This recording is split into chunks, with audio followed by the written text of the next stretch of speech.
Okay. I am just getting out of the gym. I'm wired up with my wired headphones, but I'm wired up with my endorphins pumping, right? It's about midnight over here. I have to crank out a video, so let's get to it. By the way, I do like wired headphones more than AirPods. They're a little louder, and when I'm working out, I need to feel like I'm in the fucking music, right? So anywho, Boj's question, I'll give a shortened version, but essentially he writes in and he says, yo, Sparty, I met this girl in medical school about years ago, and we kicked it off. We hit it off really, really well. A lot of sex, hung out a lot, really connected very well. However, she ended up breaking up with me, and because of my insecurity, I took full responsibility of the breakup. I tried to get back with her. She was unwilling. So I went no contact. About 2 months later, she texted me saying she wanted to try to make things work out again. I agreed. However, we did it very discreetly. We were kind of secretive about being back together because we were arguing a lot and things weren't necessarily getting better. She ended up breaking up with me again for the same reasons and said, there's no way that we're getting back together. I texted her saying, how can I fix things? She said, nope, not gonna happen. It's over, same reasons, yada, yada, yada. She also said that the first time, though, that we weren't gonna get back together, and then she got back with me. So I don't know what to do. I wanna know your take. What's your opinion? Peace and thank you. Wanna know how I can fix things. Okay, so Boj, the first thing I wanna comment on, and there's gonna be 2 points, but the first thing I'm gonna comment on is your insecurity early on. Guys should take responsibility for the breakup. If it fails, it's their own fault. Now, I'm not saying you have to wear her weight and what she did wrong, but you need to be responsible that you are part of the reason this went wrong. Even if she cheated on you, it is partially your fault. Why? Because you didn't vet her. You didn't vet her properly. Oftentimes, guys don't realize, they're like, why did I get cheated on? Well, it's your own fault because you chose a girl who was willing to cheat on you. Now, it's not your fault she made the action of cheating, but it's partially your fault because you didn't vet her properly. Oftentimes, a guy will date a girl and he'll steal her away from another guy and he thinks he's totally in love with her, and then once he starts to slip up a little bit, she cheats on him with the ex or some new guy that was going to her gym, right? And he's like, what the fuck? How did that happen? That's not me. That's her fault. No, it's your fault, bro. You chose a girl that clearly cheats. It's in her nature, and you approved of that behavior. You confirmed that that was okay by doing it with you. That ain't cool. If you were a strong enough man, you would have said, no, you're not going to tolerate that shit. You're not going to approve that. You're not going to condone that behavior. We need strong men to say no to cheating, right? We need to have strong men to hold girls accountable for their bullshit, because they'll try to do some bullshit. They'll try to do some bullshit, and you have to have the confidence, the testicular fortitude to say, no, you're not doing that.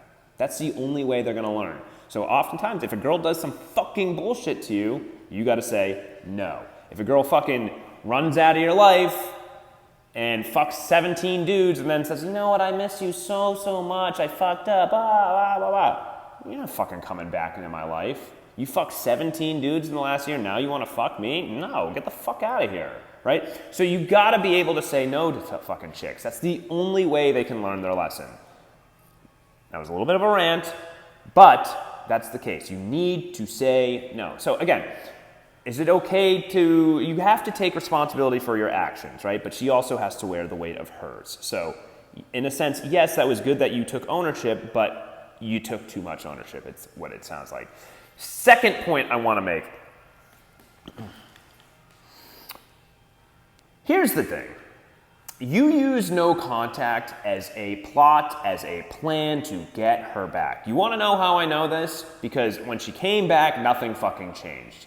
If you were taking the time to study your Spartacus fortune, you knew the material, you would have known that arguing with a girl is no way to go about a relationship. Girls don't want to fucking argue.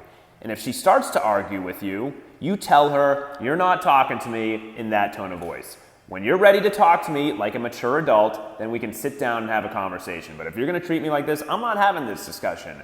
Go do it with your fucking girlfriends. Go bitch to your girlfriends about me. I don't fucking care. I'm out of here. And when you're ready to talk to me like a mature adult, that is when you'll talk to me. And that's all you had to do, and you would have cut the arguments out. And if she didn't fucking stop and she said, yeah, rah, rah, rah, rah, then you know what? You should have fucking broke up with her. Because you don't want a fucking girl who's not gonna treat you accordingly. I've been through it. It's easier not to have a girl fucking down your fucking throat. Just say, no, I'm not dealing with this. I'm not doing it. So that's what you needed to do if that things weren't fucking changing. But you need to know that arguing will never be effective. It's never going to fix things. So you need to, in the future, learn not to argue with women. You need to have stable conversations. It's never going to work out if there's constant nagging, bitching, and yelling it back and forth. Okay? The best relationships don't fucking argue. They're very smooth. They're very easygoing. Okay? So that's the one thing. Now, can you fix things? The best thing to do is just back off. Back the fuck off. That's it. Don't chase. Odds are your connection's obviously strong if she came back once and then she would obviously do it again. She'll do it again, but you need to make her miss you. How do you make her miss you? By backing the fuck away. Dating other girls. That's it. That's all you have to do. Now, the dating pool out there is not that great. I'm telling you this. I know guys don't know what the fuck they're doing. You have a stronger connection with her than any other fucking guy could, right? So just realize that and use that to your advantage. 95% of dudes are gonna fuck up when they're talking to a chick. They just are.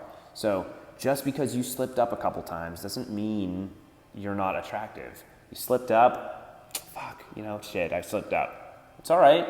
It's okay. That doesn't define you. Your slip-ups don't define you. As long as you learn and change, grow, and adapt, become the top 5% of man, you'll be all right, dude. It's like, fuck it. Okay, I slipped up. We all slip up. We all slip up. It's how we recover. Are we constantly slipping up? Are we getting better? That's what fucking matters. So fix the fucking mistakes. And if she wants to fucking walk, fuck her. Fuck her. Who gives a shit? Go find someone else. I'm about to be a fucking doctor. I'm about to be a fucking doctor. I'm a fucking doctor. Are you kidding me? I'm going to be saving fucking lives out here. You don't want to be with me? All right. Good luck, honey. Good luck. Because I got to fucking... You know how many girls would be itching, thankful, just so appreciative just to get an Instagram follow from you? From a doctor? Are you kidding me? Dude, there is so much fucking shit for you out there. Let her fucking be, right? If she wants to prove it to you, she can come back and try to prove it to you. But let her be. It'll be more of her loss down the line. Trust me.